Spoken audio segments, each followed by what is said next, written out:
Yo. What up, what up? Woo, what up, bro? Episode 102. Yeah. Welcome back, everybody, to the Carbon Footprint Podcast.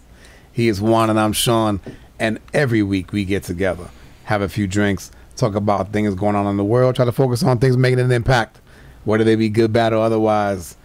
And in keeping with the spring/summertime, if you're in Florida, it's damn summer. It's summer, bro. But we hitting y'all with the summer drinks. Hit them with this one. Yeah, man. We got a little something today called bourbon and berries, man. It's pretty fire. It's similar to some of the bourbon stuff we tried, but it has an interesting twist. So it's bourbon. It's muddled blackberries. It's apple juice. So an ounce of apple juice. Actually, maybe I should start from the beginning. Yeah, you gotta start from the bottom. We muddled some blackberries and build it up. And muddle some blackberries, put in a half an ounce of agave syrup, squeeze half a lemon, fill your glass up with some crushed ice, throw in 2 ounces of, or an ounce and a half, sorry, a shot of bourbon, a shot of apple juice, and then stir it all up and garnish it with a mint and a blackberry. But the mint is really the important part. Yeah, the blackberry I think is just for for looks. It just looks pretty. Looks the nice. mint gives it that scent and then the flavor, and then it tastes awesome. Because then the blackberries, if you muddle them right, you get some chunks of them when you're drinking it. Exactly. It tastes awesome, bro. And it's bourbon. I never would have thought of bourbon and apple juice. So yeah, when you pulled out the apple juice today, I was like, ooh, wait a minute. I had my doubts, bro, but I had this on our fishing trip at a restaurant out there. Yeah.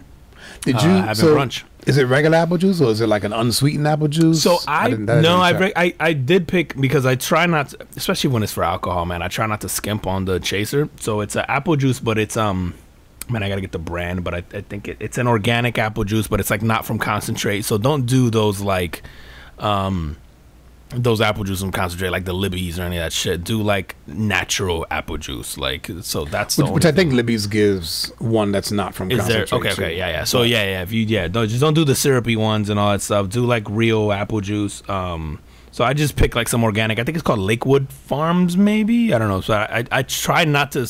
I don't know, man. Whenever I'm putting a lot of juice and alcohol, I try not to. Same thing we do with the tonic and all that. Where it's like, all right, if that's most of the drink, or I try not to pick something that's gonna be like super just sugary or syrupy or whatever. So, but that apple juice is good and it's not overwhelming. Like some apple juice, like if you do like those cider. Yeah. No, and this shit works, man. It actually reminds me of the drink we made last week. Yeah. So if y'all like the drink from last week, definitely hit this one up. As long as you are at least not opposed to bourbon, because I have met some people that I've given them bourbon like mixed drinks. Yeah. And they go, oh, I can taste the bourbon. And I'm like, okay, yeah, and I'm just like, yeah, but it tastes delicious. Yeah, but it's good, yeah. But for them, then they don't like it. So if you're not opposed to bourbon, this one definitely is one for the poolside. Yeah, I can see that, bro, because I feel like we all start our evolution of alcohol with like vodka becomes like the first one. You end up like you do all those mix like weird foofy things, and then you sort of graduate to like vodka cranberry or like vodka whatever. Like when you're younger, it's like vodka Red Bull. I mean, I think as I got older, I started to appreciate like the whiskey and the bourbon more and all that stuff. Like, well, bourbon's got like a whole like cult following. Yeah. Oh yeah. Like bourbon drinkers are like hardcore, bro. Like I'm like, I just know what I like and what I don't like, man. Let me taste it. Like, the bourbon drinkers are listening to this shit going like, you guys mixed it. Yeah. And don't tell them what kind of bourbon you use. Oh, I know. We mixed. we did use Widow Jane this time. Somebody is screaming at the radio right now. I know. I had a maker's mark there that I thought of, but I was like, nah, man. I feel like I don't know, man. Even if I don't know, bourbon's one of those things, man. The maker's mark might have been good with it. I feel like the Woodford would be really good with this. Yeah. But yeah, I just love me some Widow Jane. So low key, I just probably wanted to have some. So. All right, man. Yo. My carbon footprint of the week is going out to the city of New Orleans. NOLA, one of my favorite cities, man. I've never been there, man. No, do it. I gotta. You go. have to, bro. I do. I gotta go.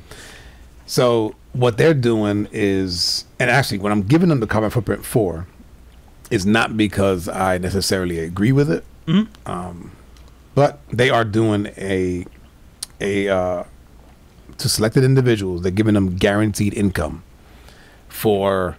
It's sort of like a certain age group. So they're trying to target young people, ages 16 to 24. There's only 125 participants in this. and they're gonna be getting cash payments, monthly cash payments of $350. Oh well. So nothing crazy. Yeah.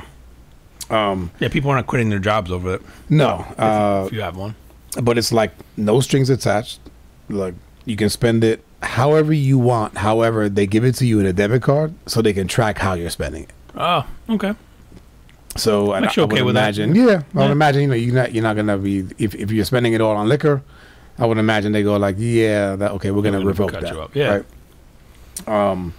But they were saying that there's like 6,800 of what they're referring to as opportunity youth in New Orleans, and these are people who are like they have like income inequality, but they're young folks, and a lot of them live in poverty.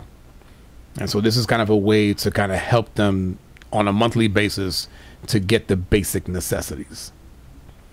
It's a good, I mean, you said, I don't know whether or not it's a good idea, but I like the attempt at something that's different. Like, all right, man, we've tried, like there's so many things where you try to like, I guess fix homelessness or fix whatever. So it's like, you got to applaud the effort, right? Like whether or not it works out is another issue. Yeah. But I think I appreciate like the outside the box thinking, and then having spent time in New Orleans, dude, New Orleans is one of those cities I've never seen so many young kids on the streets hustling for stuff. No, oh yeah, man, like New Orleans, dude, you'll see kids, like literally kids with their instrument, and who knows, maybe from school that they bought themselves or whatever, like on the street playing it with like a tin can or whatever, collecting money. You'll see kids out there drumming on like buckets, the stuff like they're all hustling. Do kids selling bottles of water, but like kids with signs like raising money for school supplies or whatever. Like I've never seen that many kids out there like trying to work for something, like for anything, like in any city, man. So especially in the U.S. Exactly. Like, but dude, I'll tell you this, man. New Orleans is the most outside of the U.S. you'll ever feel in the U.S., man. Really? It's such a weird, like, if you spent it, I don't know, there's certain parts of New Orleans, especially in the French Quarter, where you legitimately feel like you are in Europe or in somewhere else. Yeah, it's so unique, man. There's nothing like it. And they have their own culture, and it's so cool. But there is a lot of poverty there. A lot, man. Like, there's tent cities there. There's homelessness everywhere. There's mental illness everywhere. But I also, like, vividly remember because, like, as a dad, like, you just see so many kids out there like hustling for stuff, and I gotta respect it, man. Nobody just asks you for money. They're all doing something. Yeah, which I respect. I'm like, fuck it, I'll give you money. Like, if you're making an attempt at earning it in any way, I can respect that, bro. Yeah. No, man. So I thought that was pretty cool, and it was really for that reason. Cause I was like, I don't necessarily agree with the, just giving out money for nothing. Because I know, was it Andrew Yang that kind of proposed the universal basic income? Alaska does something like this, right? Do they really? For oil, they split like oil proceeds to every citizen. Okay. I think it's like I'm gonna get the number wrong, but I think it's a G a month or something like that. Oh wow! I think swallow a seed from a thing. Yeah. But I thought, kind of going back to what you said, I go, look, there's no harm in trying something. Yeah. And the best part about it is they're not using tax dollars. Oh, so apparently, man, and I'm gonna kind of read a little bit here. There's this group of mayors. They call them mayors for guaranteed income, and it's a network of 80 mayors around the country that are actually advocating for guaranteed income. Oh wow! And they get this stuff privately funded. What? So obviously they don't have enough to do it on a continuous basis, but this is one of several cities around the U.S. that's actually trying different methods of a guaranteed income to see what sticks.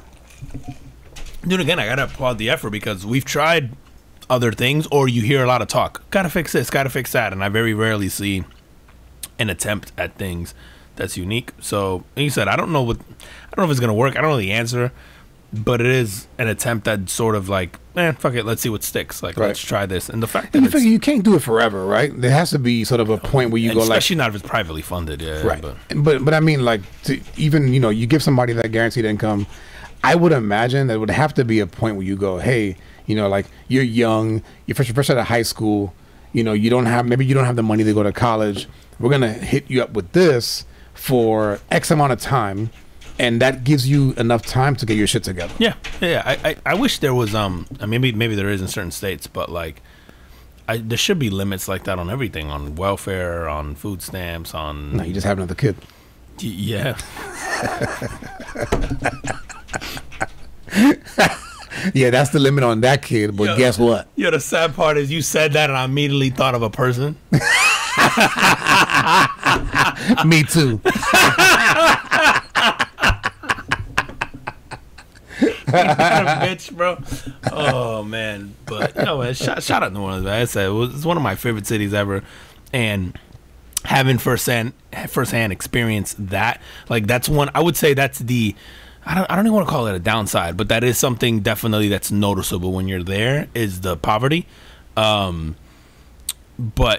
again, man, they're so unique in everything that they do, so it's cool to see sort of something like this happen there, because you're going, okay, if there's any, dude, like I said, I think what I like about it so much is I've never been to a city where they're so into their own, like, culture, like their own thing, and I don't know, man, like I hope something like this does end up working out, because I can only imagine what.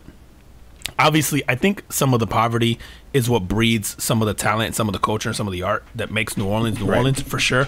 But also, just like, what do these kids end up doing? What these people end up doing with, like, resources? Like, so some of the talent there and stuff is amazing to see. And so, like, just so these kids have an opportunity, I don't know, man. I'd be curious. I hope it works, man. I really do. And you're not the first person that I've heard that, like, New Orleans is like your favorite city. Like, I've heard that from like other friends of mine. I've heard that from celebrities, like people from all kind of walks of life and from different, from different income ranges, right? Like, people just love that city for some reason.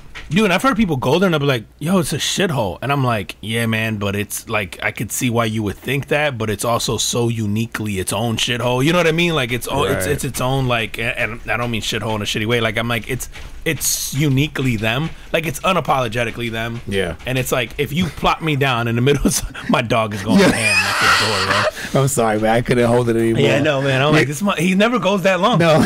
I think he could see us through the little crack. He's like, I know you're there. Juan's dog is just scratching on the sliding glass door. He's like, come love me. That leads to this room. But he's going unusually long today. He's like, come love me. Oh my God, bro. All right, man. Listen, I'm assuming, based on what I'm seeing on the table, that your carbon footprint got something to do with something that was going on this weekend. I meant to clean this up, but yeah, dude, my carbon footprint, I'm not even sure what I'm giving it to per se, but I guess I would have to say it's to the attendees of, like, MegaCon, and really, I guess you could lump in, like, Comic-Cons or anything else in that. Yo, he is relentless right now, yo. we're gonna have to kill that out when we edit, man. But yeah, man, I had my first MegaCon this weekend. And if you don't know what MegaCon is, it's sort of like it's a convention. They sort of do a mix of comic book and pop culture and gaming and anime and cartoons, and, like, it's really cool, like horror, and so they bring in, like, actors, and they bring in artists, and they bring in cosplayers. I mean, like, literally anything that has to do with that universe. It's obviously very comic book heavy. It's very, like, sci-fi heavy. It's very gaming heavy. But it's so cool, man. It's such a big event. It's the first one I've gone to. It's 4 days. I did it with my daughter and my brother. Me and my daughter dressed up. We did the whole, like, cosplay thing. It was so unique, man. And I think what I loved about it, the feeling that I got when I was there, was that, dude, there's so many people there from every different background you can imagine. Like, the diversity. Yep. There's people who you would quote unquote call nerds. And everyone's just so happy and so comfortable in their own skin, man. Yeah. And it's such a cool environment because, like, you don't see anybody making fun of anybody. You don't see, like, literally people would see, like, bro, 100 times I saw someone stop somebody and go, dude, can I get a picture with you? Like, because of the costume or the t-shirt or whatever. Like, and people would be taking photos of each other, and, like, it was just all love, man. Like, everybody's, like, loving on each other's stuff. There's, like, artists. Like, it was cool. My daughter likes to draw and paint, and so being able to show her, like, yo, here's another, like, route, like, you could take with that. And there's a lot of artists there. Like, some of the stuff I have here is, like, these are artists who, like, sell their artwork. Like, it's really cool, man, to see those guys. Like, they're there and they just travel conventions and they sell stuff. Some of them will commission things on the spot. Like, you'll tell them and they'll draw it for you. Oh, that's cool. Like, it's just so cool, man. And I think, dude, for such a big event, I never saw a fight, never saw a disagreement, never saw a thing. Like it was like I never saw any kind of hate. Like, you know, usually you go to a sports event, you always see something pop off. You go to any big event where there's that many people, man. Right. And I think the thing that stood out to me the most was like, wow, this is massive. I mean, massive. It's elbow to elbow, shoulder to shoulder. There's a lot of people there. I forget what the number is, but they get an obscene amount of people there through the 4 days. I couldn't tell you one single thing. Dude, I don't think I saw a security guard the entire time I was there until the end, and I was looking for a lost phone. And like, that was in the convention center, right? Yes, the convention center here, which you know it's huge. Huge. Is it like the same space that they give to like the car show? Oh yeah. Yeah. Yeah. Dude, we walked it. I think I walked almost 20,000 steps that day. It's stupid, bro. It's so big, and we didn't even see, I think, half of it because there's all these other breakouts, and it's in every floor, another like. So it's definitely something that you could spread over the weekend. Oh yeah, I thought it was nuts that people do the 4 days, and I'm like, no, I could see it. Like, especially if you want to plan out and see everything, like, and attend every breakout, because there's people doing live podcasts there, and so you can sit and watch their live podcast. There's celebrity panels where there's like maybe doing Q&As about a certain movie or TV show. There's like, you know, how to do stuff. Like they'll have like classes there. I mean, literally, if there's like video game, dude, there's a Nerf battle room where you can go in there with Nerf guns and people battle. Like bro, and there's people from like grown ass men to little kids, like just having a good time, like grown women, like just I thought it was just so cool, man. I saw people from every walk of life there, from every color of skin, everything, like, and I was like, damn, and I didn't see a single negative thing that entire time I was there. You know, I spent 7 hours there, whatever it was, and it was like everything was just love, man. Everything was just cool, and I was like, wow, like it's one of the few spaces that I felt like I've been in where you just went, yo, there really is like people here who would never talk otherwise, other than the fact that they have the same interest in this one thing. Yeah. And it brought us all there, right? Like, and it might have been a comic or a game or whatever it was, man. And let me tell you, man, like, you know, the memories that you have as a kid, at least for me, man, and maybe you feel the same, they're so vivid. And absolutely. And you could have, like, you could see something now that you remember as a kid, and it like brings back those memories and those feelings that you had when you saw it or you watched it or whatever it was. And it sounds like this thing is like, it kind of lets everybody be a kid again. It really does, man. And you shop sort of for a lot of it, right? But even doing that, you're seeing like toys from when you were a kid, or like comics from when you were a kid, or like video games from when you were a kid. Like, you know, it's people selling like arcade machines, or and then when you're seeing people dressed up as certain characters, you're seeing like characters from when you were a kid. Like, so it could be something like Ninja Turtles, or like He-Man, or like, you know, the Batmans. Like, I mean, everything you can imagine. Video games that are really popular with kids now, animes, like everything that you see there sort of takes you back to a certain time or something that you really enjoy now. Like, I enjoy these certain games with like that I play with my kids right now, right? And so seeing people dress up as those characters, or like displays about them, was super cool. Or even certain TV shows that I like, or comic books. Like, I'm a Batman freak, so every time I saw something Batman related, right, like I would stop and look at it or whatever. Like, but just to be in that environment, like, I don't know, like I forgot I was an adult for sure for the day. Yeah, like I was geeking out hard as hell over everything. I was like, oh my god, like I'm like, you know, it's just so cool, man. It's had such a good time. Bro, I also saw. So they have these panels of people signing stuff. So some of them are people from TV shows. Some of them are people from like movies. Like I saw Jerry Lawler, the wrestler guy. Like, yeah. I saw they had panels like Elijah Wood, like the Lord of the Rings guys and all that stuff there, bro. And then you gotta give it to these like OnlyFans girls and these TikTok girls and all that stuff, bro. Some of them make all this money dressed up as cosplayers and stuff, or have this showing, and they had their own booths where they were selling pictures and selling autographs or whatever. So you had to pay them to take a picture with them. Yeah. So they're all in like these like they're all in costume. Yeah. Some character. Yeah. Okay, so let me just paint the picture here, right? So like, if it's one of these like women on the game that's like stacked, because a lot of them are, right, the way they make the games now. So are the men draw these characters. So yeah. So is that what's going on? Is like these, like I said, these OnlyFans and these TikTok girls, like they sort of have the bodies to go and be these characters, or they're all in, or at least make it look like they have it. Like either way, right? Like if they want to dress up as Catwoman, they'll dress up as Catwoman, and they'll be like decked out in skimpy outfits and whatever. Like so, but bro, I was like, I can't hate. Like if you're gonna sit there and you're gonna make a living taking pictures with people and signing autographs, and then you've built this sort of persona online as these characters, right? good for you, bro. And like some of them, I was reading that like some of them are making 30 grand a day to be there and sign pictures, take pictures and sign autographs. So you be there 4 days, you got 120K. You make 120K over a weekend signing pictures or signing autographs or whatever photos that other people have or memorabilia, and then bro, that's somebody's good yearly salary. Yeah. I was like, wow, but I was like, good for y'all, man. And they had, bro, their sections of them were huge, and some of them were like, oh, cosplay tips, and people would get in line to get tips on how to cosplay from these girls. Or and there was some guys, but it's not as many guys as there was girls. No, they didn't have the lines. Yeah, the guys didn't have the lines that the girls had for some reason. I can't quite pinpoint. It must be all that equality we keep talking about. So was it? I would imagine like I pictured that this is like male dominated. Is that true or no? No, man. I would say of the attendees. You mean? Yeah, attendees. No, man. It was a pretty good mix of male, female, families. Wow, that's awesome. And it was cool, man, because even like I saw a lot of couples, and the couples are dressed together, or like families, and all of them were dressed like they'll do like a theme together, right? Yeah. I saw there was like a family where they were all Spider-Man, and even the mom was Spider-Man. Like it was cool, man. And I thought for sure that it would be guy dominated, and I'm sure the ratio might have skewed towards guys, right. But I was never looking around going, there's a lot of guys here. Like it was like there's a lot of people here. Like it was everything. And then the amount of girls that were there, like, you know, like sometimes depending on the type of event you go to, either the guy or the girl look mad because you could tell they dragged them there. Like nobody looked like that here. No? You know what I mean? Like everybody cool, looked like they wanted to be there, man. Like it was cool.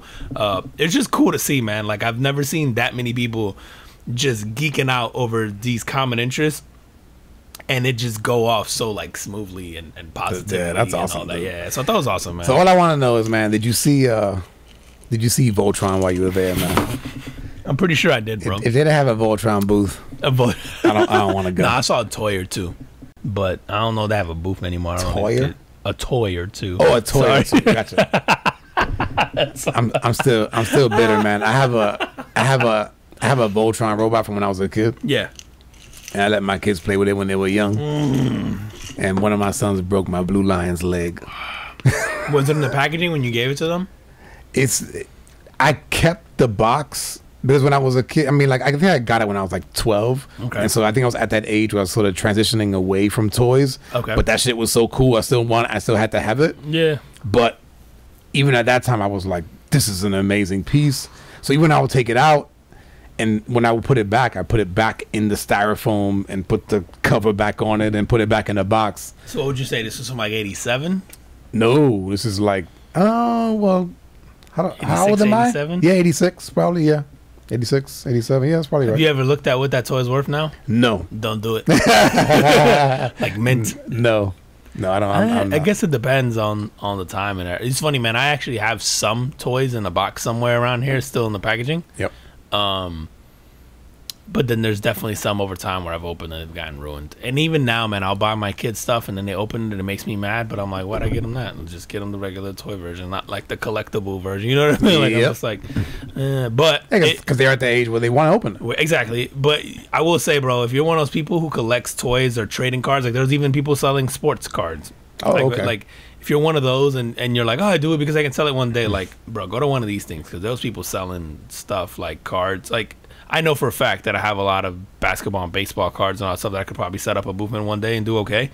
But it's funny because you go like some of the people who collect this stuff and somebody might tell you like, it ain't worth shit. It's like, nah, bro, go set up a booth at one of these things because these guys are cleaning up, man. Like now, comics. I see you got one here. Yeah. So is this how they're selling them all now? They're like back when I was a kid. Remember the first like comic book kind of like convention that I went to? Yeah. You know, they weren't enclosed like this. Oh, no. They were just in the plastic. No. So I have like, so you can go buy comics now and they look like this, like in a plastic, regular paper. Like that's probably what you bought.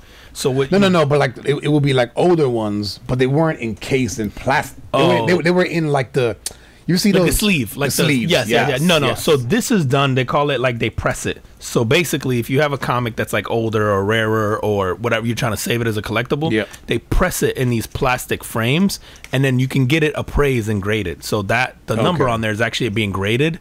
So it goes to 10. Out of 10. Yeah. So like the higher the grade, that's like the condition that it's in.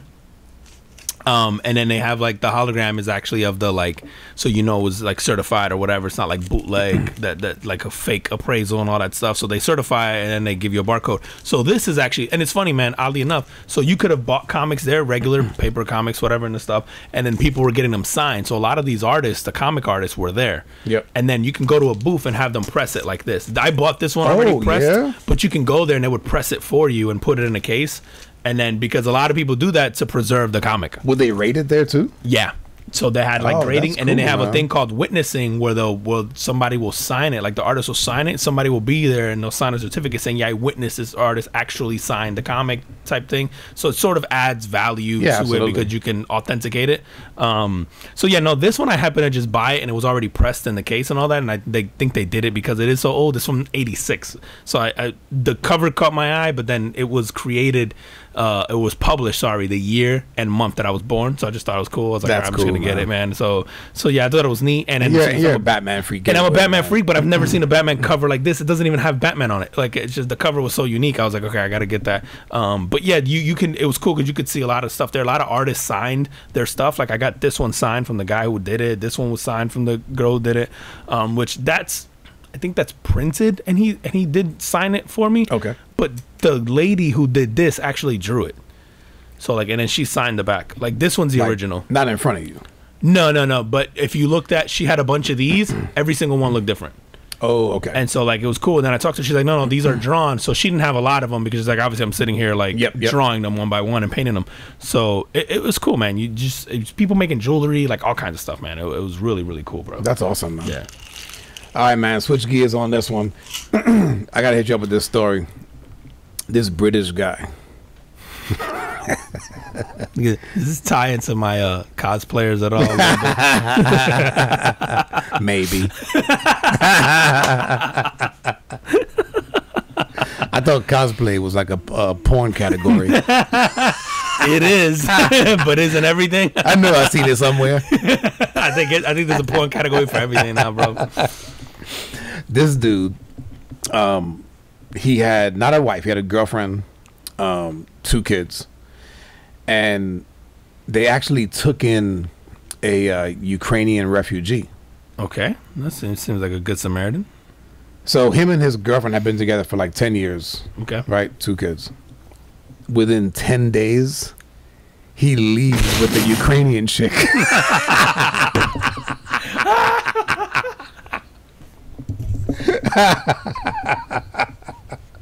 First of all, who saw that coming? Yeah, right. It's like, hey, you were a girlfriend for 10 years? Don't let nobody fucking live in your house. Especially not nobody who's going to be that appreciative. Did you just break the mic? I sure did, bro. I'm just going to hold it right here. Yo, I went to twist it because it was loose. Damn, I sure did. All right, I'm going to leave it just like that. Yeah, just hang it. Yeah, stop, I always tell you, man, stop touching the damn know, mic. you know I'm fidgety, bro. So then like reading about this in this story, man. So the dude's like a 29-year-old security guard. Right? And then he meets this girl on Facebook. Okay. Right? And then again, fleeing Ukraine, the war-torn Ukraine. And so convinces his girlfriend to go like, hey, let's take in one of these refugees. Ooh, look, I found one. She happens to be really pretty. Oh my God, bro. The girl, when they interviewed her, she goes, oh yeah, she goes, like, I knew the relationship was screwed, like the moment I walked into the door. Like she's like, I knew that it was already. She's like, I saw an opportunity and I seized it.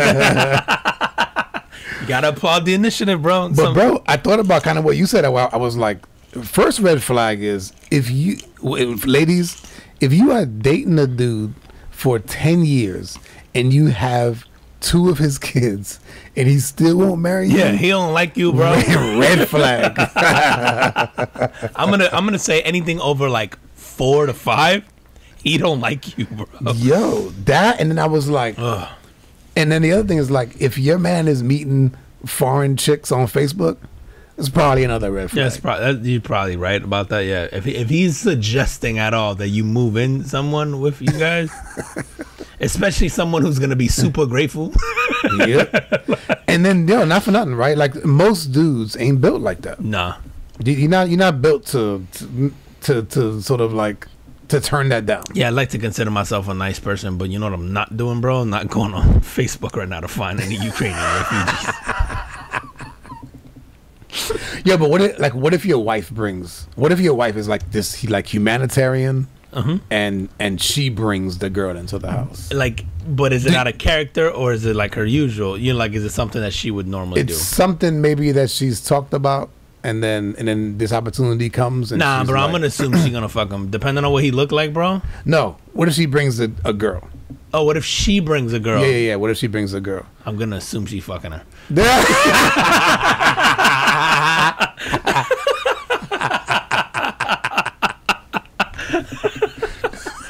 The only person munching carpet in my house is me. Goddammit.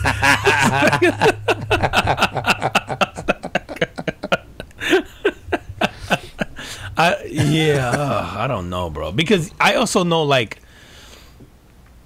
religious people who do those like missions and stuff, and I've heard of them taking in people and stuff like that. Yep. I'm always skeptical about that anyway, bro. So I'm not the right person to ask, because like I don't think we're all that nice. You know what I'm saying? Like, I think we're nice to an extent. I don't think we're nice enough to fly you in from another country and let you have a place to stay. Like, nice, you know? Like, I don't know, bro. I'll send you some money. I think sometimes people do that shit just because they go, yo, like they really feel, that whole like purpose thing, right? They feel like this is truly helping someone.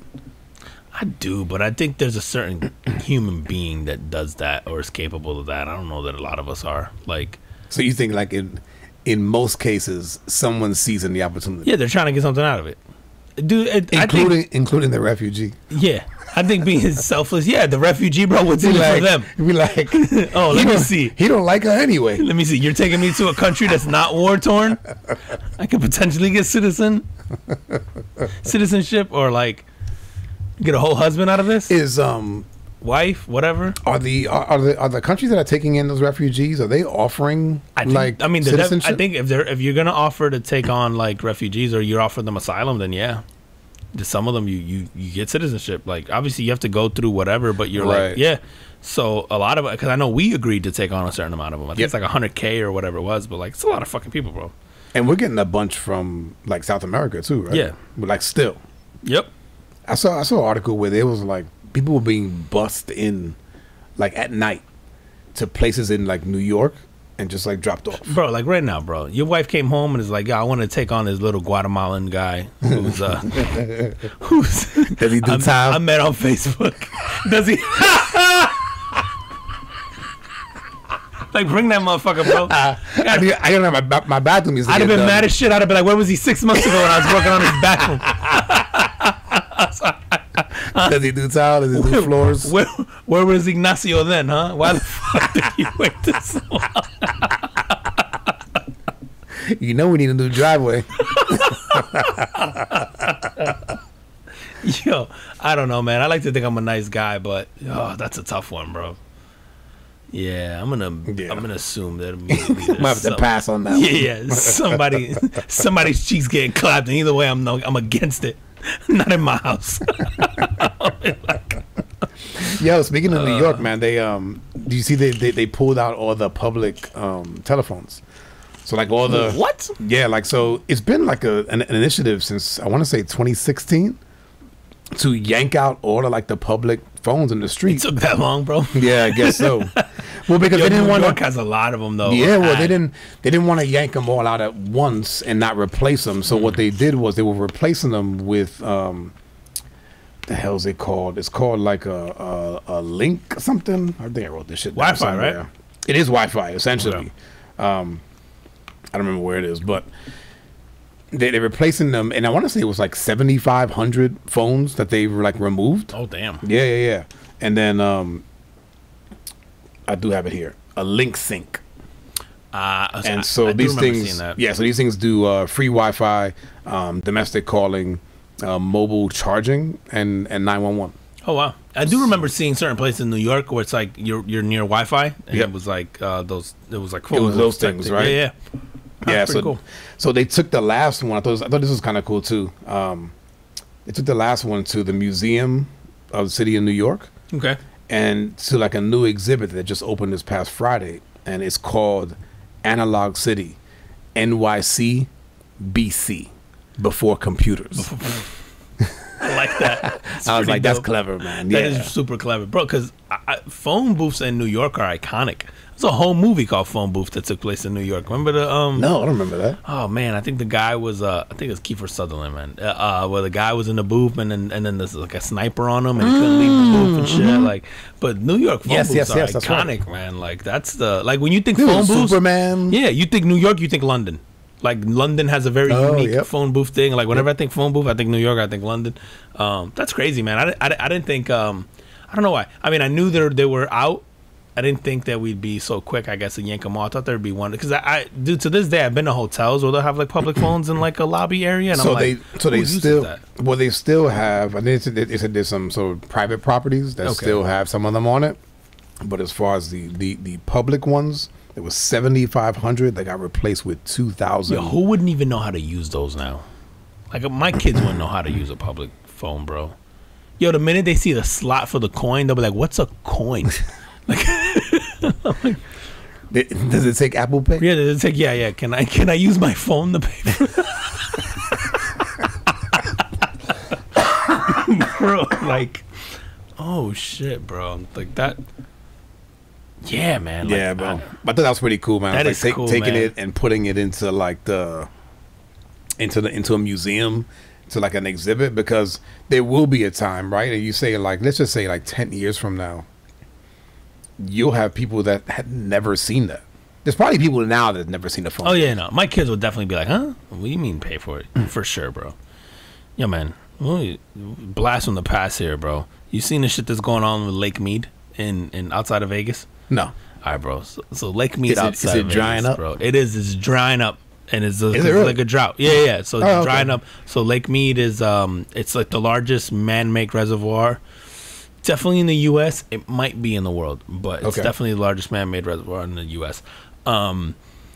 Anyway, so because it's been drying out and getting so low, 2 bodies have already popped up in the last week and a half. Here, like one of them in a drum, like in a giant metal drum, and then the other one just like on its own. But this is like these bodies, the way they're based on how they're dressed, they're like 60s, 70s, like height of Vegas mafia era.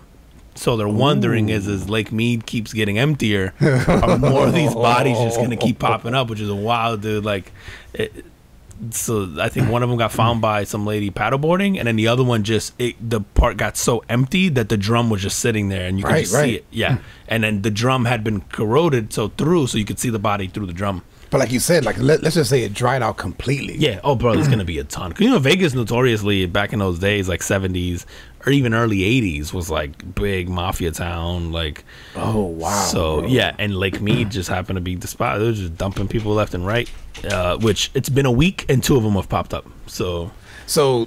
And this is like, is like the rain? Does the rain run into this place? Like, yeah, how does it get refilled? Vegas is fucking, it's a freaking desert. Yeah, and I think this used to be runoff from like Hoover Dam. But I think they've had a drought where it hasn't rained, which we've experienced a little bit. Even for here, it's been uncharacteristically dry. Yep. Up until this past weekend, but like so yeah, I guess they're having like record dry, like even for the desert. Yep. It hasn't rained or anything at all, so it's never been this dry. And so they're like, it's literally evaporating, and now you can see certain parts of it look like land again, and that's where this stuff is like popping up. Oh shit! I'm like, it's gonna be super wild, man. You're gonna be solving a lot of crimes here in the next couple of weeks out of Vegas, bro. And like, then right, if you're looking at somebody that's killed in like the 60s and 70s just based on how they're dressed, are you doing an investigation? Yeah, you trying to solve that crime today, bro? Right?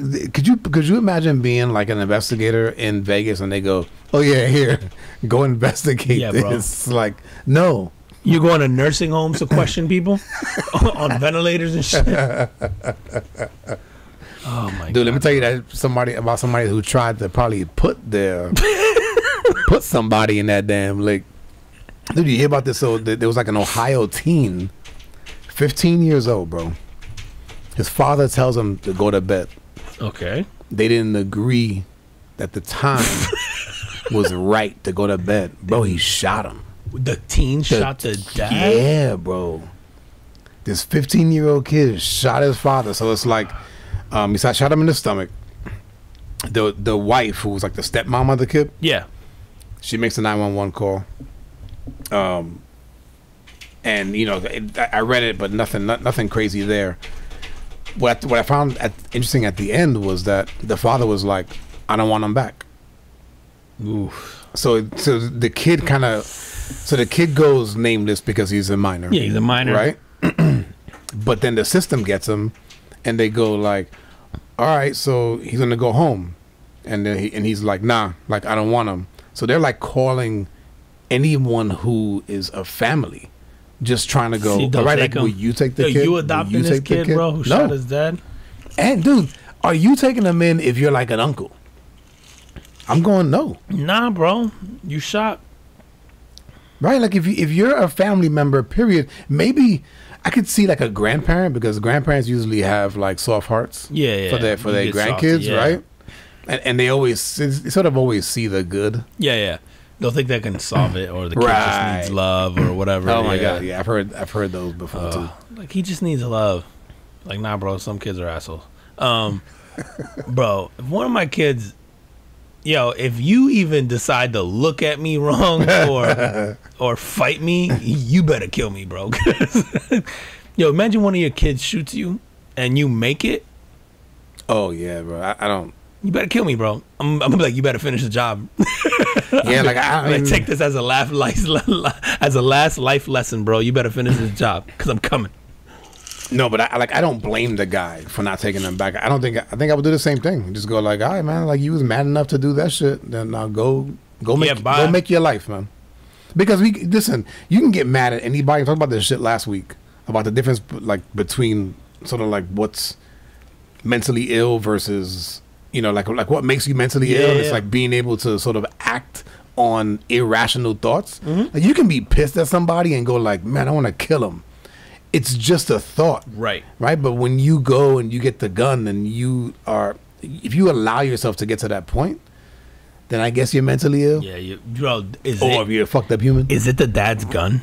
That's a great question. I don't know. More mad, bro. You shoot me with my own gun, bro. That's tough, man. Yeah, dude. Oof. I'm fucking a kid up, bro. Because if you pull a gun on me bro. One of my kids, I'm gonna drop kick you. Yeah, I meant to touch on this girl earlier, when we were talking about like stars, like cosplay stars and whatnot. Oh yeah, bro. There's this girl from TikTok. Her handle is like at Sofsa Loafs. I don't know. It's SOPHZALOAFS. I don't even know why I'm giving her promo, but. She's huge from being on TikTok, but she recently had to have surgery. Hold on. So she's like a TikTok influencer, so she's big online, millions of followers, like does a bunch of shit on social media, whatever. She's racked up over 145,000 likes. She's from the UK. On a recent video. In the clip, she shared an unbelievable story, revealing that things took a turn for the worse after she couldn't get a 3-inch dildo out of her ass.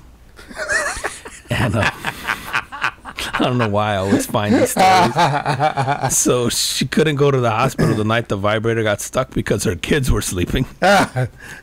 So she tried to get some rest with the toy still lodged inside of her. However, it continued buzzing throughout the night.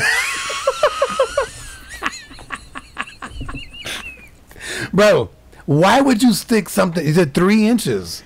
Yeah, and you need like a handle on that shit. And it has to have the handle plug thing at the end. There's a reason why the butt toys have the little plug, because your butt's gonna suck it in. So these fucking amateurs, bro. Like, you're not supposed to use a regular dildo. Go ahead, Juan. Learn them. God damn it, bro. These people, there's a reason why it has a little end, like a sword, so that it stops. It's the reason it's called the butt plug. Oh, my God, bro. So she said she eventually fell asleep, but she recalled, I woke up and it was off. So I thought the batteries had died, but that was very wrong of me to assume. The toy just kept moving up. Oh no! Yeah, bro. So she had to have surgery. The toy in a plastic bag and the kidney dish on the table. I guess after she woke up, she saw the toy like in this plastic. Yeah. After. Bro, I wonder. But they had to have it surgically removed, bro. You can't do like a colon blow and like blow it out. I guess you can't. Like why does it keep going up when everything else is going down? Not sure. Or does it get to a point where it's almost like it gets stuck and then everything can't impacts? Turn anymore. And then nothing can come in or out. Right. I'm guessing that has to be it, right? Because you can't push it out anymore, maybe. Because obviously they don't think it's coming back. Yeah, like, are you like if that happens to you? Are you doing a colon? I feel like I'm doing a colon blow first. I would like to think so too. Also, do you get the toy back after you're done? From the hospital? Yeah. Nah, man, you're irresponsible. Do you sit on the table and go, yo, make sure y'all bag that for my belongings? It's all fucking has holes in it and shit from that acids in your intestines. Yo, one of my favorite things ever is like, you ever talk to people in the medical profession and they talk about all the shit that they've pulled out of people, like nurses and stuff like that, or like talk about that one sort of like nurse guy in the military pulling out shit from guys' penises. Even from guys, yeah, it's so funny, bro. I try not to make too much fun of them because I feel like I'm gonna be on one of these things one day. Sound like a good idea. It sound like a good idea. Like, listen, man, it's like I had the post nut clarity. Yeah, bro, I was in the zone. Like, sir, why is there a Duracell in your penis? Don't ask no questions, bro. Pull that shit out.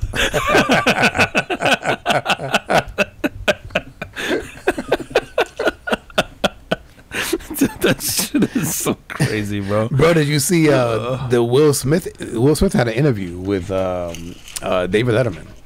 I did. I saw like a quick thing on it, but I didn't see any of it, like the actual interview. I saw that he had an interview, but I didn't know if it was pre or post slap or what was going on. So it was recorded pre-slap, okay, and then released post-slap. Okay. But the one piece in there that kind of you can relate to the whole slap was he talked about one of his ayahuasca experiences, which he's had a bunch. Yeah, he's like really big into it now. Yeah, he's had a bunch. We doing this, bro. We got to find a shaman. Yeah, but where? It's going to be out of country, or we got one in here? Do they have them here in the U.S.? They do have them in the U.S. Yeah, yeah. You got to check them down. But I think we got to go to like Cali and find some hippies, or go to like Peru and do the real deal, like out in the jungle. Yeah, is it Peru or is it Costa Rica? Costa Rica, one of them places, something right? like that. Yeah, we got to go out there somewhere. We might not make it back, but we're doing it for content. It's all for the pod. It's the only thing in the world that everybody that tells me about it is like, yeah, I was throwing up, it was crazy, I was hallucinating, and I'm like, I want in. Yeah, because it doesn't sound like a good time. I was gonna say, man, everything that I'm fascinated by it. That's what it is. It's just a fascination behind it. It's like, but the stories that I hear people tell, I go like, man, that shit sounds kind of scary. Yeah, like I don't even like to get too high. You know what I mean? Like I don't even want to smoke that much weed to be really fucked up.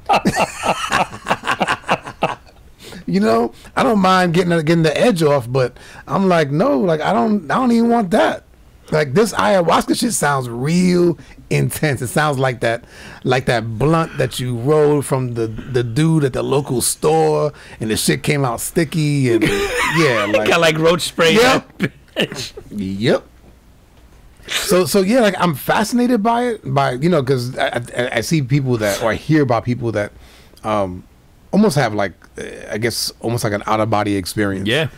Which, going back to this, Will was talking about. He said that during his experience, he was like, he was watching his money go away, and he was watching his career go away, and he was watching himself like losing his house, like during this whole shit. but then also during that, one of his daughters was like, I think it's Willow. One of his daughters is Willow. Yeah. He said that he could hear her calling for him. And then, so in the experience, what he ended up learning from it was, while he was freaking out, losing the cash, the career, the home, his daughter calling out to him was the only thing that actually mattered. And so, while it was sort of scary losing all that stuff, even during the experience, he sort of shifts and goes, I have to find, like, Willow's calling me, like, I have to find her. And so that was like his sort of piece on that, of just like, yo, like this, you sort of find out that like family is the most important thing to you. Yeah. Right? Like all this other stuff is just stuff, and it doesn't really matter. But I wonder if any of that shit came into play, like with with him slapping Chris Rock. Maybe he goes, because he did mention, like, even though he thought that what he did was out of line, when he talks about the experience, he goes, I didn't like him making fun of my wife's mental illness, or not mental illness, but not mental illness, her illness. Her illness. Okay. Oh, so he does talk about it. Yeah, he did. Well, not in there. Oh, okay. No. Oh, you mean post, like, this a is separate? just post Okay, the slap. Yeah, post the slap. Yeah, I don't. Bro, that's one of those things, like the whole ayahuasca trips too, is you always hear people going like, yeah, I had to face my biggest fears ever and look at them and all that stuff. And I'm like, that shit sounds awful. Right? I want in.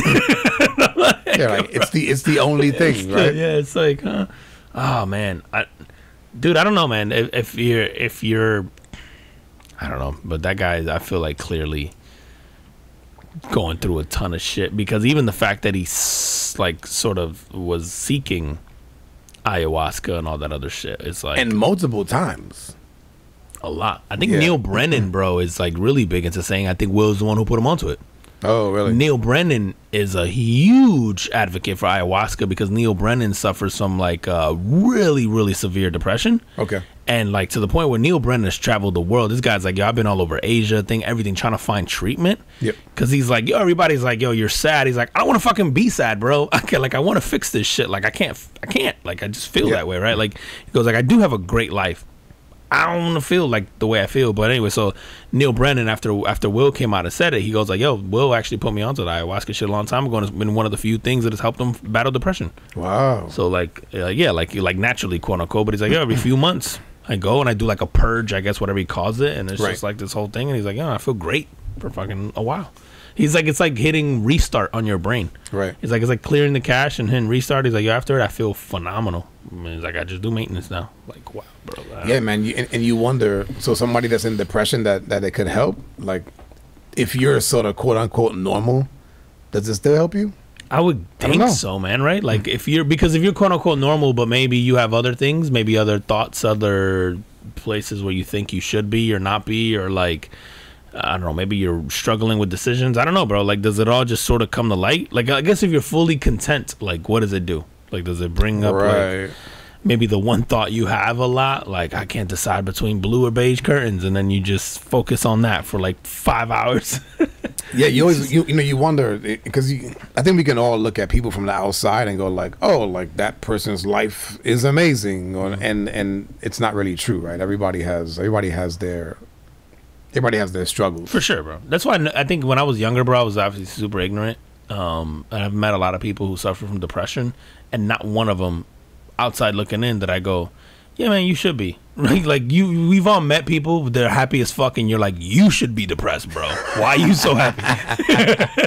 But like, I've also met people who are depressed that I'm like if you thought about it, and like even the stuff they complain about, you're like, yo, in the grand scheme of things, your life is actually pretty damn good. Like, and I think it just showed me as I got older, like, oh, you really can't control this, like, because like I think even they would recognize, like, nah, you're right, bro. Yep. But like I can't help it. So who knows, man, bro.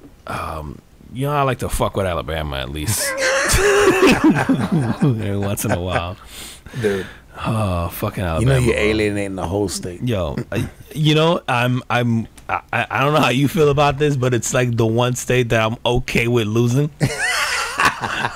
Like, if they said we could never monetize Alabama for the rest of our podcast career, something tells me we're gonna be okay. What they do now? Yo, Alabama, bro, has and this is how the education system in Alabama isn't great, and this is coming from a private school, so this is the rich kids, bro. Alabama and schools, like an oxymoron. It really is, bro. I just assumed everybody there was like herding cattle or like.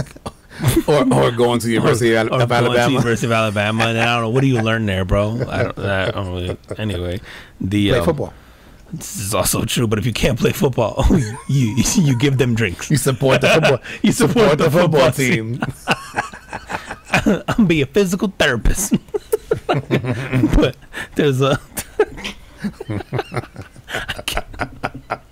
I can't even talk about it with a straight face, bro. All right, go ahead. What we got? There's a private school in Alabama called the Roper School, and it's in Birmingham, so it's not in a rural town. At least for Alabama, this is their city, quote unquote. And they're facing backlash, bro, because they gave I would say a questionable assignment. So the assignment was titled "Introduction to Primates." Ooh, excuse me, and in it. So on cue. Introduction to primates. Yo. So this is a biology class. It's a high school level biology class. And they asked the students to pick from a gallery of photos labeled apes, monkeys, and lemurs. So apes, monkeys, and lemurs. And it asked them to sort of pick like the things that were similar or different. But in that gallery of photos was a picture of former President Barack Obama. No. Yeah, bro. I wish I was lying. I got a photo here of the actual, and it's all monkeys and lemurs and stuff, and then Barack for some reason, like in this whole mix. So they're obviously in a little bit of hot water right now, because yeah, bro, at a high school level education or high school level, private school education. Biology class. This guy puts a picture of Barack Obama as part of the assignment in this thing. Is that like in a fucking textbook, or is this like in some slideshow? It's an assignment. It's like papers that he hands out, like worksheets kind of thing. Yeah. So. Oh wow, bro. Bro. Hey man, old habits die hard.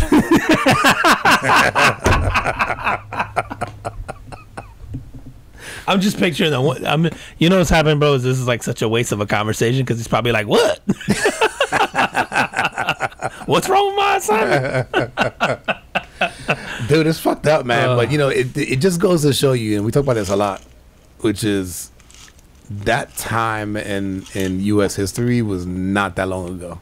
No, bro. You know what I mean? Where that was okay to do. No, and I feel like. More than a lot of other places in the U.S. is probably very prevalent there still. So, yeah, I mean that's a guess, right? Because I know people from Alabama, and all the ones that I know are cool as fuck. Well, they got out, right? And that might be it.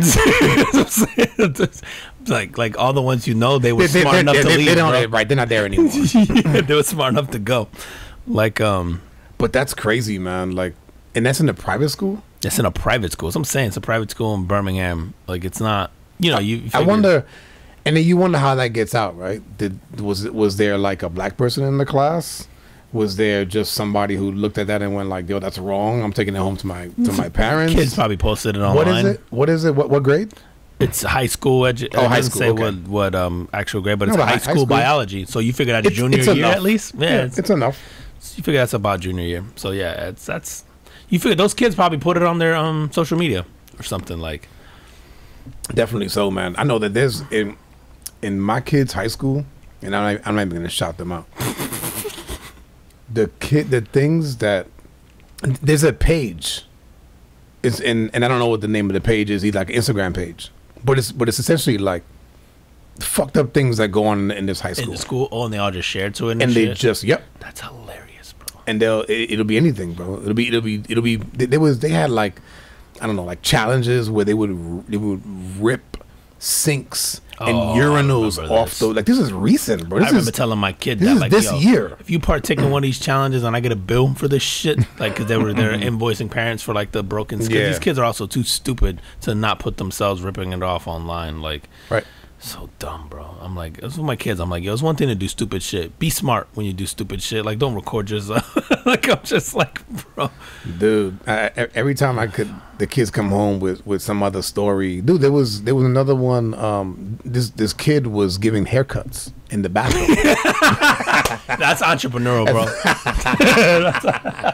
Was he charging? Yep. That's entrepreneurial, bro. Can't even hate on that. I can't hate on it. I can't hate on him, bro. Yo, I kind of wish I would have had social media in the middle of high school and stuff like that, but I would have been relentless, bro. Like, I would have been trying to find teachers and shit.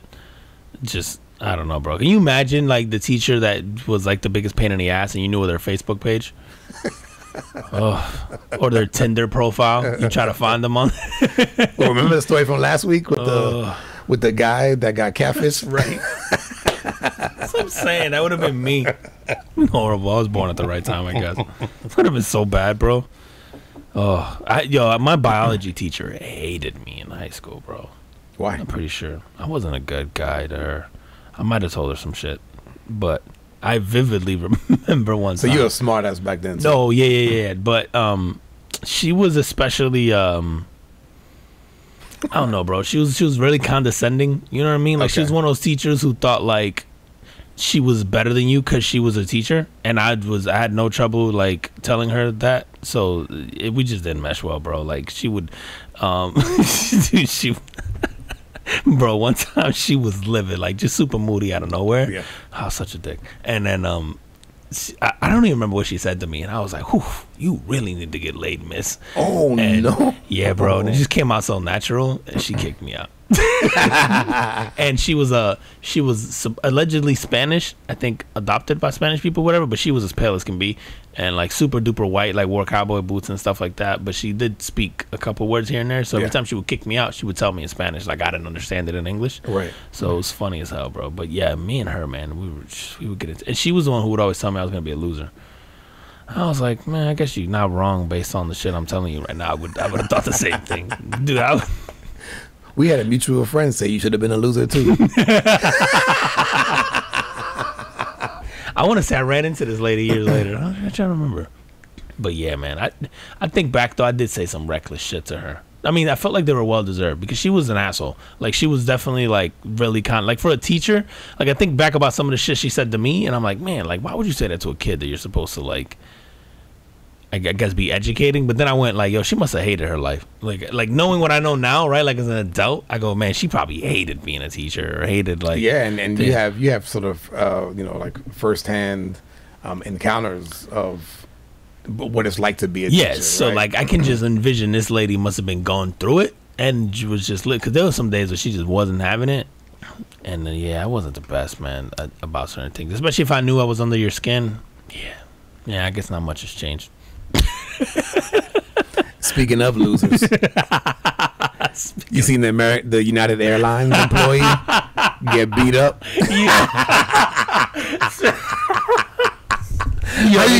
How you get beat up and fired on the same day?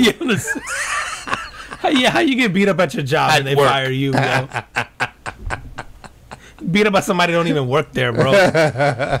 Oh my, yo, he got 3-piece, two-piece. Bro. And if you guys have not seen this, you got to go look this up. United Airlines, an employee, and fight. Anyway, the guy that he fought was a former NFL player, now plays in the Canadian Football League, Brendan Langley. So they had an altercation, and Brendan Langley, like, 3-piece this dude. Knocked them over into like where they put the bags to like go down, down below the plane. Check bag spot. Did you see the memes? No. Oh, bro, you gotta go. You gotta look. Oh, bro, they got so many cool videos of him being thrown onto the plane through the belt. Oh, it's so good, bro. Anyway, but apparently, I think the videos, the ones that are out anyway, don't show who started it or who hit first. Yeah, I haven't seen that. Yeah, but apparently, Brendan was bringing his luggage in a wheelchair. Instead of, they have the like these carts. I guess whatever airport he was in, they have these luggage carts that you can rent for $5. Okay. He was like, "Fuck that! The wheelchair's free. Okay. I'm gonna load myself on the wheelchair." and apparently that wasn't, wasn't allowed or whatever. And that supposedly is what kind of started the back and forth between he and the employee. Yo, how much money could you possibly make an hour that you care that much how that luggage got there, bro? Just check it in. Yeah, like, none. Do your job, bro. Like, just check in the. And then he goes, and he already gets knuckled up a few times. And then he comes back. He keeps coming, bro. He came back. I gotta give him credit, bro. He slaps him with like an open hand, which I go like, bro, that was your chance. You should have like closed fist and just could have got a shot. Yeah. He got fucked up. After that, he got fucked up, bro. Jacked up. Like, I seen him flip onto the thing. It's fucking dying, bro.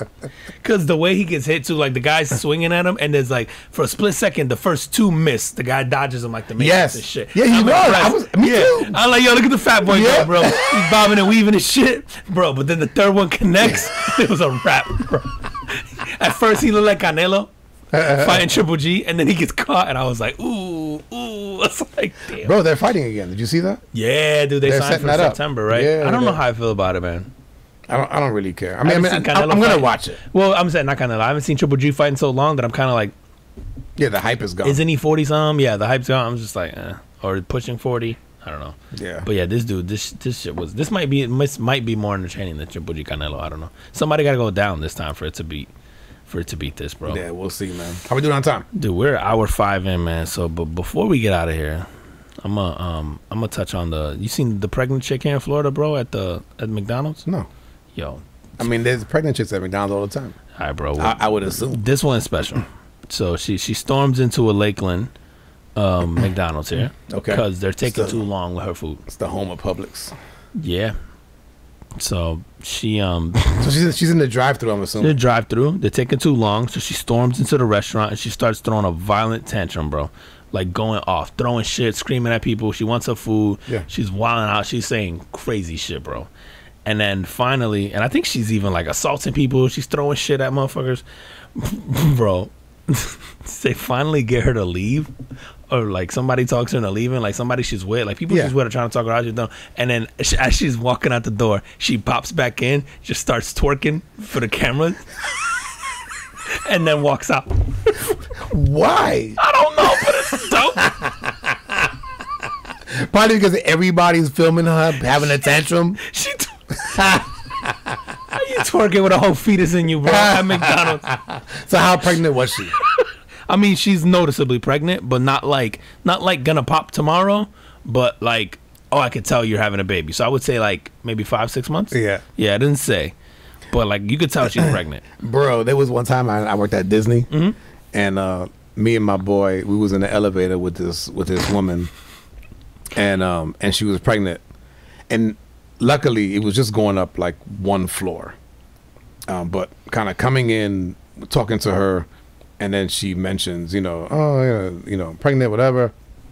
And she's a big girl. So I go, oh, like, are you almost due? And she goes, I'm 3 months. And then, bro. At least she was pregnant. The next 3 seconds felt like a fucking eternity. Because I just look at the door, like, though she looked like she was like 8-9 months. Yo, bro, you gotta say. But she didn't twerk. You gotta be like, oh, that's a big baby. It's gonna be a big boy. Yeah, it's gonna be a big boy. It's gonna be a big boy. She didn't twerk, loser. Loser. Yo, this chick, you gotta see the video, bro. She pops back in, starts twerking. She just leaves. Bro, my favorite shit is like she's on like lists because the cops are looking for her. Obviously, because there's a whole fucking video of her twerking and breaking shit. But she did like $200 worth of damage. I'm like, yo, I'll pay for the damage. Leave her be, bro. Let that girl get McDonald's, bro, and keep it moving. I was like, bro, but your story about the pregnant chick, at least she was pregnant, bro. One time, this is daycare. I'm picking up one of my kids or something, and it was this lady, and she could have been pregnant, but she could have also just been fat. and we're in the classroom, bro, and picking up our kids, and she walks in, and the other girl goes, or the girl who works at the daycare goes, oh my God, congratulations. I didn't know you were expecting again, right? The lady just goes, I'm not. Yo. I couldn't contain it, bro. I had to fucking walk out. Left the whole baby in the room, bro. I had to walk out because I couldn't hold it. I was half mortified, half dying. What did the girl? Oh my God, so the one that made the comment, she just goes, I'm so sorry. So sorry. So sorry. But you look like you're expecting. Like, it's like, where do you go from there, bro? Yeah, right. I never assume, bro. I don't care if I see a hand sticking out of the vagina. I'm gonna be like, oh, how's your day going? Got any plans for the summer? Okay. Is that your third leg? I'm like, oh, I think you dropped. Well, something's about to drop. I'm mortified, bro. I'm like, oh. Yo, on that, tell them where they can find us. Oh my God. Yo, if you guys aren't following us already. Oh shit! At the Carbon Footprint Podcast on IG, on Facebook, on YouTube, at Carbon Footprint Podcast on TikTok, and pretty much anywhere where you get your streaming music. So Spotify, Stitcher, TuneIn, JioSaavn, Amazon Music, Google Podcast, all of it, man. I don't know what we're not on, so just look for us. We're there, man. As always, we appreciate you guys, and we will see you next week. See you next week. Peace. Peace.